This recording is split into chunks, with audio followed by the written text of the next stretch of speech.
Hello, hello mga katani. So ito na naman yung itsuserang vloggerista nyo dito sa Dubai, UAE na si Tani. So, bale ito nga mga idol yung events na ating sinet up ano nakaraang linggo. And so, bale wala nga tayong time mga idol para mag-edit ng ating video. So, ngayon ko nga lang po ito mga idol in-edit para ma-post at makita nyo yung ganap event natin ng baby. So, bale mga idol, yung events nga pala ito mga idol is medyo malayo sa place natin. And dumating nga kami dito mga idol is mga 6 p.m. And yung event nga natin mga idol is 8 p.m. So, may isa't kalahating oras lang po yung preparation namin mga idol para dito sa events namin. So, bali mga idol, ito ay simpleng baby shower nga lang mga idol and talagang nagustuhan ng ating client mga idol yung ating pag-setup dito.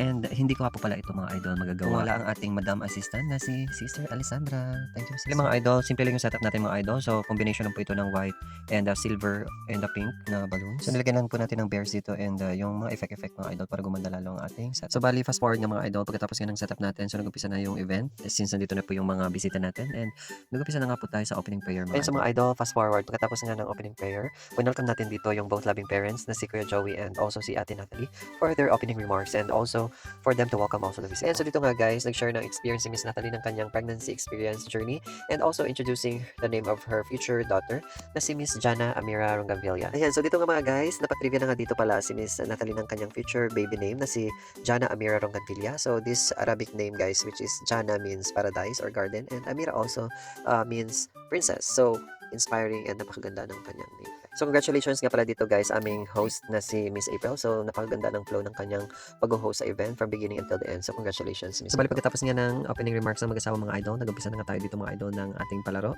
So, bali different games nga po mga idol, talagang nakakamangha and talagang nag-enjoy kaming lahat dito. So, definitely, mararecommend ko siya mga idol talaga pag meron kayong mga events like baby shower or meron kayong gender reveal, it's recommendable talaga yung mga games na ito mga idol. Yan, so fast forward yung mga idol. So, after nga natin mga idol makisaya, mag-enjoy at also mapagod of course, deserve natin kumain mga idol. So, dito nga pala tayo mga idol sa buffet area ng venue ng event natin. Ayan, so bali mga idol, talagang ang sarap and also ang daming pagpipilian dito mga idol na inyong kakainin and open po siya mga idol. Merong soup, meron pong mga sauces na food, merong rice, merong bread and also some pastries mga idol. So, talagang napakaganda and recommendable po siya guys kung meron kayong mga event. Pwede kayong mag-book dito mga guys. So, ito ay nasa Rami Hotel mga idol dito sa Albarcia Heights. Ayan, so guys, ang sasarap talaga ng mga food dito and talagang nag-enjoy kami sa dami ng food and meron pang kasamang beer mga idol.